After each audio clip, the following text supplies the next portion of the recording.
नमस्कार। टुडे समाचार में अपने सबगोट के स्वागत है। हम सपना समाचार शुरू करी। सप्ताहव्यापी विवाह पंचमी आइस विधिवत शुरू भेल मुख्य प्रशंसा। जनकपुर धाम में सप्ताहव्यापी रूप में मनायल जाए वाला सीताराम विवाह पंचमी महोत्सव आइस विधिवत शुरू भेल अछि। त्रेता युग में भगवान श्री राम आ आदर्श नारी सीता बीच विवाह भेल स्मरण में प्रत्येक वर्ष सप्ताहव्यापी रूप में विवाह पंचमी महोत्सव मनायल जाइत अछि। सीताराम विवाह पंचमी महोत्सव के पहिल दिन आइ नगर दर्शन कार्यक्रम रहल। अहिना दोसर दिन सोम के फुलवारी लीला, तेसर दिन मंगल दिन धनुष यज्ञ, चारिम दिन बुध के तिलकोत्सव हैत। अहिना पांचम दिन अगहन 20 गते मटकोर आ अगहन 21 गते राम सीता स्वयंवर संगी विवाह कार्यक्रम रहल अछि। अहिना महोत्सव के अंतिम दिन अगहन 22 गते राम कलेवा क अयोध्या से बारात के रूप में आयल साधु संत के विदाई केलाक बाद विवाह पंचमी महोत्सव विधिवत संपन्न हैत। विवाह पंचमी महोत्सव के भव्य रूप में संपन्न कर संबद्ध सबटा के जुट मंदिर के महंत राम तपेश्वर दास वैष्णव आग्रह केलनि।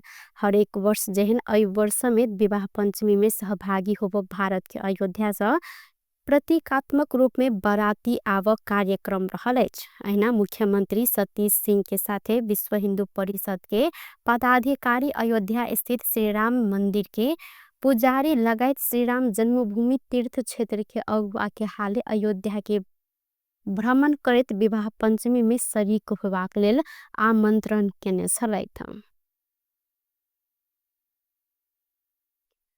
सिरहा में स्कॉर्पियो के टक्कर से सशस्त्र प्रहरी के प्रहरी नायब निरीक्षक सय के मृत्यु भेल अछि।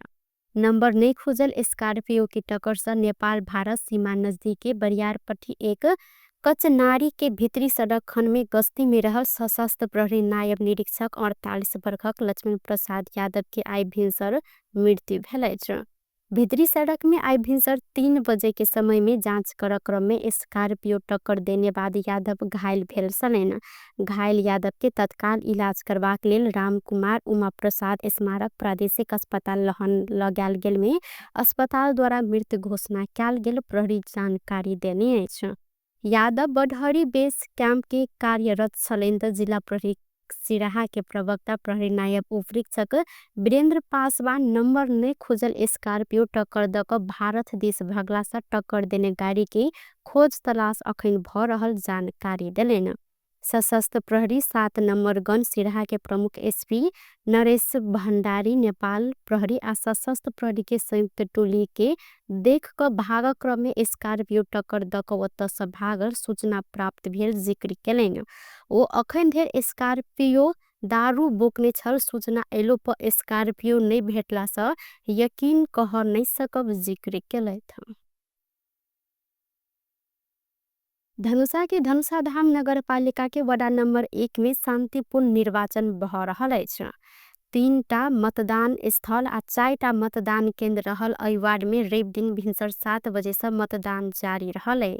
निमावी मोंगराहा मतदान स्थल आ वडा नंबर 1 कार्यालय में एक मतदान केंद्र रहल त ठाकुर प्रसाद स्मृति प्रतिष्ठान सामुदायिक भवन गोविंदपुर मतदानी में मतदान केंद्र क आ ख रहल अछि। नेपाली कांग्रेस वडा अध्यक्ष जीतल विश्वनाथ यादव के जेठ 31 गते 2081 में निधन भेलाक बाद वत चुनाव भ रहल अछि। वडा अध्यक्ष पद के लिए 20 गोटे उम्मीदवार चुनावी मैदान में रहल सहित एहि वार्ड में 3226 मतदाता रहल अछि। राष्ट्रपति रामचंद्र पौडेल विभिन्न देश के लिए नियुक्त भेल राजदूत सबके शपथ ग्रहण करौने छन्। रवि दिन शीतल निवास में राष्ट्रपति पौडेल संयुक्त राज्य अमेरिका के लिए लोकदर्शन रेग में संघीय गणतंत्र जर्मनी के लिए डॉक्टर सेल रूपाखेती, सऊदी अरेबिया के अधिराज्य के लिए डॉक्टर नरेश विक्रम ढकाल आ ऑस्ट्रेलिया के लिए चित्रलेखा यादव के शपथ ग्रहण कराओल गेल अछि। सरकार राजदूत में नियुक्त केने बाद सांसदीय सुनवाई से अनुमोदन भेल राजदूत सबके राष्ट्रपति पौडेल किछ दिन पहिने ही नियुक्त केने छलनि। शपथ समारोह में परराष्ट्र मंत्री डॉक्टर आरजू राणा देवा समेत उपस्थित रहल छलीन। सप्तरी के डाकनेश्वरी नगरपालिका में 2टा वडा अध्यक्ष के लिए मतदान जारी रहल अछि। नगरपालिका के वडा नंबर 1 आ 4 में वडा अध्यक्ष पद के लिए जारी रहल मतदान में दुनू वडा क अखन धरि 32% मतदान भेल निर्वाचन अधिकृत के कार्यालय द्वारा जानकारी कराओल गेल अछि।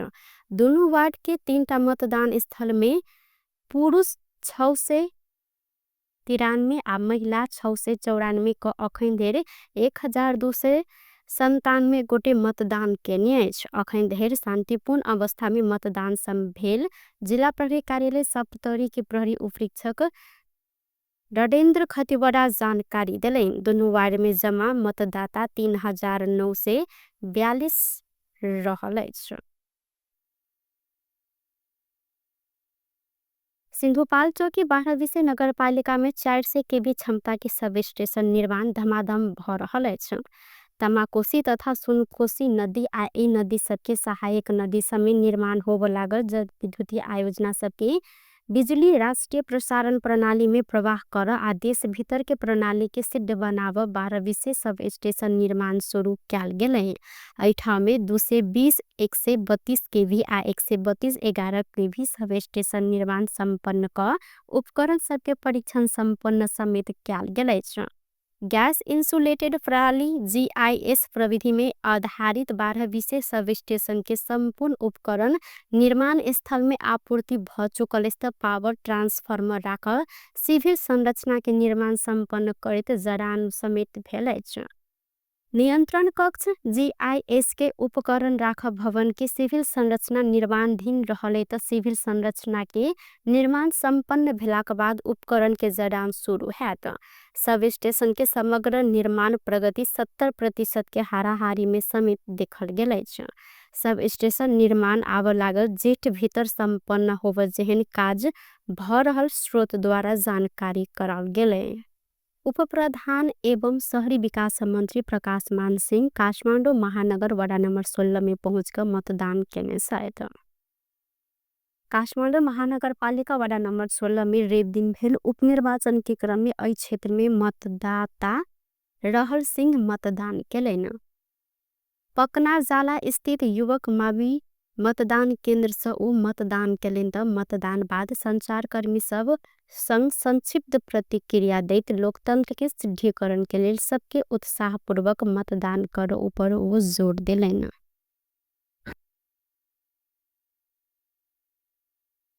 अहिले त राम्रै छ म्यानेजमेन्ट बुथ म्यानेजमेन्ट यो सबै कुराहरू चाहिँ राम्रै लागेको छ र चाहिँ बढी से बढी मतदाताहरूले चाहिँ आफ्नो चाहिँ मताधिकार प्रयोग गरेर एउटा चाहिँ राम्रो वडा अध्यक्ष चयन गर्नको लागि सबैले चाहिँ भोटिङ आफ्नो जुन अधिकार हो भोटिङ राइट त्यसलाई चाहिँ सदुपयोग गर्नुहोस् भन्ने चाहिँ म भन्न चाहिँ चाहन्छु। त्यही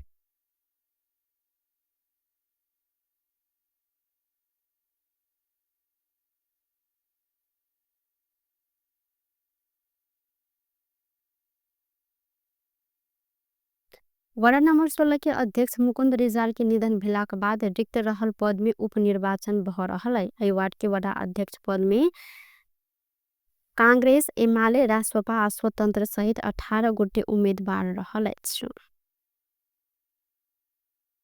सहकारी ठगी के आरोप में रासपा सभापति रवि लामेछान संग रेव दिन समेत बयान लेल गेल अछि।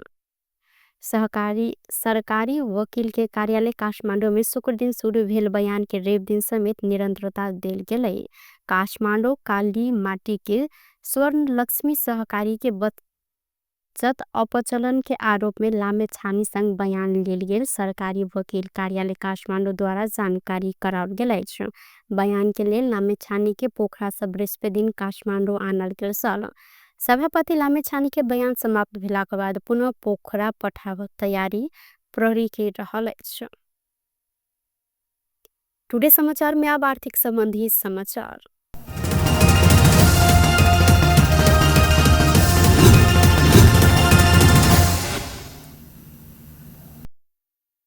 नेपाली बाजार में आई रेव दिन सोन चांदी के दाम घटल अछि। ऐसे पढ़ने प्रतिदिन शुक्र के तोला 1600 रुपया से बढ़ल सोन के दाम आई प्रति तोला 400 रुपया से घटल अछि। नेपाल सोन चांदी व्यवसायी महासंघ के अनुसार आई छापामार सोना प्रति तोला 1,50,500 रुपया में कारोबार भ रहल है।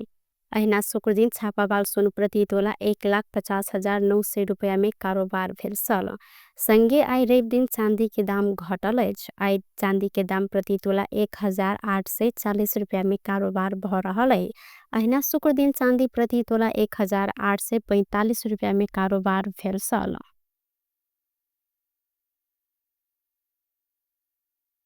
सरकार पेट्रोल के दाम बढ़ौने अछि। नेपाल आयल निगम एकटा विज्ञप्ति जारी करैत रवि दिन भिनसर 1 बजे से लागू भेल जेहन पेट्रोल के दाम लीटर के 1 रुपैया से बढ़ायल गेल जानकारी करौने अछि।